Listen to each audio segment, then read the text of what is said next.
여러분 오늘 말씀은 1절에 그 후에라고 하는 짧은 접속사로 시작합니다. 사실 평범해 보이는 이 말은 이 표현은 중요한 의미를 담고 있습니다. 16절을 보면 2장 16절을 보면 에스더가 왕으로 즉위한 때가 아하수에로 왕 제7년이라고 기록되어져 있습니다. 그런데 1장에 보면 와스디가 폐위된 시점은 아하수에로 왕 제3년이었습니다. 그러니까 그 후에라고 하는 이 말이 마치 어제 일어난 일처럼 보여지지만 얼마의 기간의 공백이 있었느냐? 3년 가까이의 공백의 시간이 있었다라는 것입니다. 그렇다면 이 3년 동안에 어떤 일이 있었느냐? 역사적으로는 아하수에로는 두 차례에 걸쳐서 그리스를 침공하게 됩니다. 우리가 영화 300이라고 하는 영화를 예전에 우리가 보았다면 그 영화에서 모셔졌듯이 살라미스 해전에서의 대패, 이 아하수에로가 갖고 있었던 야망에 결정적인 타격을 주게 되었고 플라타이아이라는 전투에서 또다시 한번 참패를 하게 됩니다. 이 두 번의 전쟁에서의 실패가 그로 하여금 낙심하게 만들었고 향락과 방탕에 빠져 살도록 하는 그러한 일이 일어나는데 결국 후에는 신하의 손에 암살당하게 됩니다. 그러니까 이러한 중요한 역사적으로 굉장히 중요한 두 번의 전쟁에 대해서 성경은 단 한 줄도 기록하고 있지 않습니다. 그러니까 세상의 역사가 주목하는 이 사건을 성경은 그저 묵묵히 지나갑니다. 그 이유가 무엇일까? 그 이유가 무엇일까요, 여러분? 성경은 이 세상의 역사, 그러니까 세속의 관심사가 아닌 하나님의 관심사에 주목하기 때문입니다. 그러니까 하나님은 페르시아 제국 전체가 아니라 에스더 한 사람을 바라보고 계셨고 세상의 왕은 전쟁을 준비했지만 하나님의 왕은 한 고아 여인을 준비하고 계셨던 것입니다. 1절에 보면 전쟁에서 돌아온 아하수에로 왕이 고독 속에 후회에 빠져 있는 모습을 볼 수 있습니다. 내가 왜 이 왕후를 와스디를 폐위했을까? 이러한 모습은 단순히 회상이 아니라 후회였습니다. 그러나 이 후회는 회개로 이어지지 않죠. 자신의 잘못을 욕망을 그리고 그러한 분노의 모습들을 성찰하지 않고 대신 자신의 책임을 다른 이들에게 신하들에게 전가하려 합니다. 신하들이 이러한 제안을 합니다. 왕이시여 새 왕후를 뽑읍시다.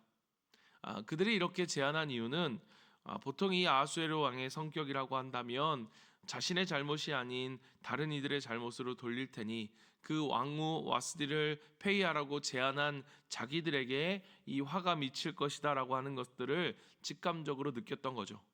그러니까 직감적인 이 느낌 속에 자기 본능이 지금 자기 보호 본능이 펼쳐지고 있었던 것입니다. 그런데 여러분 놀라운 것은 이 모든 것 안에 왕이 잘못된 결정을 하고 왕후가 폐위가 되고 왕이 세 번의 전쟁을 거치고 그 가운데 향락과 방탕한 시간을 보내며 후회하고 그 안에 그 신하들은 그 왕을 위함보다는 자신들이 살아남기 위한 이러한 모든 것들 그 속에 무엇이 있느냐? 하나님의 섭리가 있었다라는 것입니다. 그러니까 하나님은 이 아하수에로의 어리석음과 신하들의 이러한 정치적인 어떤 계략까지도 모든 것들을 하나님은 다 사용하셔서 하나님께서 이루고자 하시는 구원의 퍼즐을 맞추고 계셨던 것입니다. 그러니까 우리는 이 에스더를 우리가 묵상하면서 가장 중요한 한 가지를 우리의 마음속에 새기고 기억해야 되는데 그게 무엇이냐? 바로 이 세상의 역사를 주관하시는 하나님의 주권입니다. 여러분 우리의 모든 삶은 어디에 있다는 것입니까? 하나님의 주권 아래에 있다는 거예요. 그저 그렇게 흘러가는 인생 같지만 그렇지 않고 우리의 모든 시간과 우리의 모든 삶을 주관하시는 하나님의 주권 아래에 있는 우리의 삶, 인간의 실수와 세상의 어둠과 정치의 모든 계산까지도 하나님은 하나님의 뜻을 이루어가는 도구로 삼으신다는 것입니다. 2절부터 8절까지는 이 에스더가 어떻게 왕궁에 들어오게 되는지를 우리에게 보여줍니다. 지방 관리들에게 명령이 떨어지고 그리고 수많은 여인들이 수상공으로 끌려옵니다. 여기서 중요한 것은 저는 끌려온다라고 하는 이 끌려옴이라고 하는 수동적 표현이라고 생각합니다. 그러니까 지금 에스더는 미스 페르시아 대회에 출전한 것이 아니에요. 이 길이 자신의 의지로 선택한 길이 아니라 전적으로 수동적으로 타의에 의해서 끌려온 삶이었다라는 것입니다. 그가 고아가 된 것도, 어린 시절 부모를 잃은 것도, 그리고 지금 이 페르시아의 포로로 끌려온 것도, 그리고 삼촌 모르드게에 의해서 자라난 것도, 그리고 지금 궁에 끌려온 것, 들어오게 된 것도, 여러분 이 모든 것들이 자신이 선택한 길이 아니었다라는 것입니다. 사랑하는 여러분, 우리가 살아가는 삶에서 우리의 삶을 돌아보면 우리가 선택해서 오는 삶보다 사실 우리는 많은 것들에 선택되어져 온 삶으로 살아갈 때가 많이 있죠. 여러분, 우리가 다니는 직장도 때로는 우리가 원하는 직장이기보다는 원하는 것보다는 할 수밖에 없는 그러한 상황 속에서 선택한 직장일 수도 있습니다. 지금은 좀 덜하지만 우리의 예전으로 돌아다 보면 우리의 결혼도 마찬가지였죠. 내가 선택했기보다는 현실 속에서의 어떤 선택지에서 안에서 선택을 한 결혼이었던 적도, 그런 경우도 우리는 보게 되어집니다. 내가 원한 삶의 모습은 이런 게 아닌데 이미 이렇게 흘러와 버린 우리의 인생 속에서 우리는 이렇게 말하고 싶은 거예요. 이건 내가 선택한 인생이 아니야. 나는 이런 걸 원하지 않았어. 사랑하는 성도 여러분, 그러나 우리가 기억해야 되는 것이 무엇이느냐? 하나님께서 그러한 모든 우리의 삶의 시간들을 의미 없다라고 여기지 않으신다는 것입니다. 성경에서 말하는 구속이라고 하는 이 개념의 영어 단어는 redeem이라고 하는 단어입니다. 이 redeem이라고 하는 단어는 하나님께서 되갚아 주신다, 되사다라고 하는 의미가 있습니다. 그러니까 우리의 모든 시간들을 어떻게 하신다는 거예요? 하나님께서 갚아주시고 되사주신다는 거예요.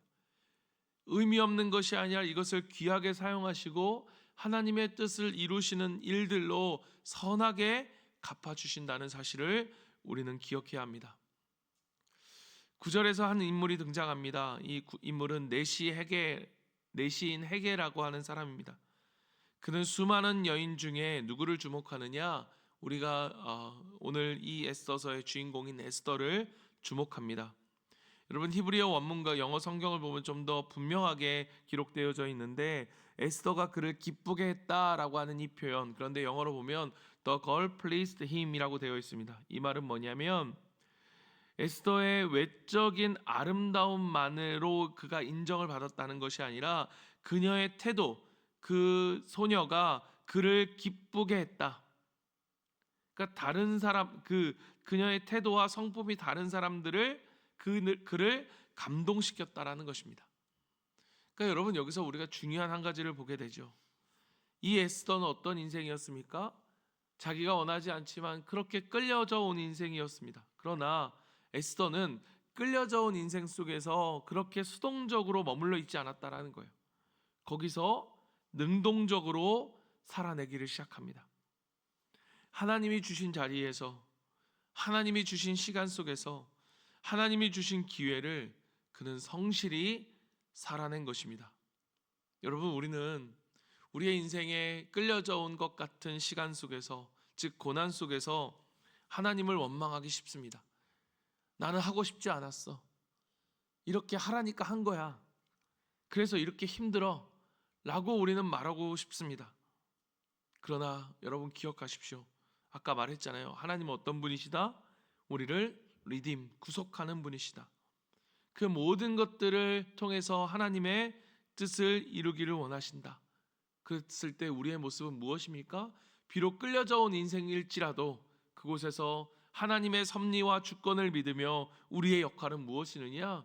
하나님이 주어진 우리의 삶 속에서 성실함과 충성함을 주님 앞에 드리는 거예요. 여러분, 여기서 오늘 우리는 이 하나님이라고 하는 이름이 등장하지 않는 이 에스더 속에서 정말로 살아서 우리의 인생 속에서 역사하시는 하나님의 일하심을, 이 세상을 주관하시는 하나님을 보게 되는 거죠. 그렇게 이 에스더를 보다 더 위대한 한 분을 우리는 바라봐야 하는 것입니다. 그게 누구입니까? 바로 예수 그리스도입니다. 여러분, 예수님이 어떤 분이셨습니까? 인류의 죄를 대신 짊어지시고 끌려가셨습니다. 그는 잡히셨고 끌려가셨고 조롱당하셨고 채찍에 맞으셨습니다. 그는 끌려가는 인생을 선택하셨습니다. 그리고 그의 끌려감은, 그의 순종은 우리 모두를 위한 구원의 문이 되셨습니다. 에스더가 이방 왕 앞에 나아가 그 민족, 이스라엘 민족을 살렸듯이 예수님은 하나님 앞에 나아가 우리를 살리셨습니다. 여러분, 이 에스더의 순종은 궁극적으로 우리에게 무엇을 가르쳐 주느냐? 바로 예수님의 순종에 대한 예표를 우리에게 가르쳐 주는 것입니다. 그러므로 오늘 우리의 삶도 누구 안에서? 예수 그리스도의 순종 안에서, 예수 그리스도 안에서 새로운 의미를 갖게 되는 것입니다. 말씀을 마무리하려고 합니다. 에스더는 자신의 삶을 선택할 수 없었지만 그러한 삶에서 자신이 어떻게 반응할 것인가는 선택할 수 있었습니다. 그녀가 선택하지 않은 현실 앞에서 그는 무엇을 선택합니까? 내가 이렇게 하고 싶지 않았어. 내 인생은 내 맘대로 살아갈 수 없었기에, 내가 선택하지 않았기에 나는 이런 거 하기 싫어. 안 하고 싶어. 내 삶이 왜 이래? 라고 하는 불평과 그러한 한숨으로 멈추어지지 않았고, 그녀는 무엇을 선택하느냐? 성실하게 살아남을 선택하였고, 작은 일에 충성함을 선택하였고, 무엇보다 중요한 것은 하나님을 예배하는 예배자의 삶을 살아갔다는 것입니다. 사랑하는 성도 여러분, 끌려가는 인생처럼 우리의 삶이 느껴질 때가 있습니까? 그렇다면 여러분 기억하십시오. 하나님의 섭리는 그 가운데서도, 때로는 우리가 실패하는 그 실패 속에서도 멈추지 않는다는 것을, 그러한 우리가 할 수 있는, 가장 그 속에서 할 수 있는 능동적인 선택은 무엇이냐? 바로 예배입니다. 왜냐? 예배는 하나님, 어떠한 상황, 이러한 상황 속에서도 나는 여전히, 저는 하나님을 신뢰합니다. 여전히 주님은 나의 주님이십니다라고 하는 그 신앙의 고백이고 결단이기 때문입니다. 여러분, 예배는 하나님이 여전히 내 인생의 주인이심을 선언하는 우리의 신앙의 고백임을 여러분 잊지 마십시오.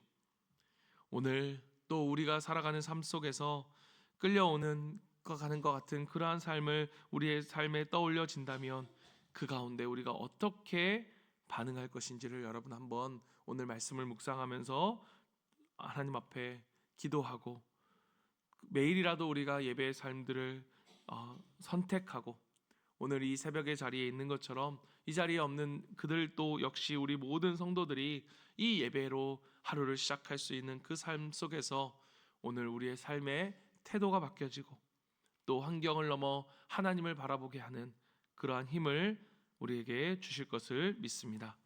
오늘 말씀을 기억하면서 우리가 함께 기도하기를 원합니다. 오늘 우리의 인생이 에스더처럼 끌려가는 그러한 시간 속에 있었음을 주님 고백합니다. 그러나 그 안에서도 하나님의 섭리는 일하고 계셨고, 주님은 모든 우리의 인생을 주관하고 이끌어가고 계셨습니다. 하나님, 그 안에서 내 주어진 현실 속에서 능동적으로 하나님 예배하며 살아가게 하여 주시옵소서. 나의 인생이 예배가 되게 하여 주시옵소서. 하나님을 끝까지 신뢰하며 살아가게 하여 주시옵소서. 우리의 공동체가 예배를 선택하는 삶을 살아갈 수 있게 해달라고 우리 이 시간 같이 한번 기도하고요. 그리고 오늘 우리 화요일 우리의 기도 제목, 하나님, 우리 VIP들의 필요가 무엇인지를 알아서 우리가 그들을 섬기고 정말로 예수님의 참사랑이 무엇인지를 그들의 마음속에 알고 싶은 마음들이 생겨날 수 있도록 주님 도와주시옵소서. 우리 모두가, 우리 목장에 있는 모두가 한 사람도 예외 없이 하나님의 일하심을 제한하지 않고, 이것은 안 돼, 될 수 없어, 저 사람은 절대로 교회 오지 않을 거야, 우리의 목장에 오지 않을 거야, 우리 목장에는 할 수 없을 거야 라고 하는 그러한 우리의 한계 속에 하나님을 두지 않고 하나님의 일하심을 믿으며 우리가 순종하며 나아갈 때 우리 영혼 구원의 기쁨을 우리가 누릴 수 있도록 주님 도와주시옵소서.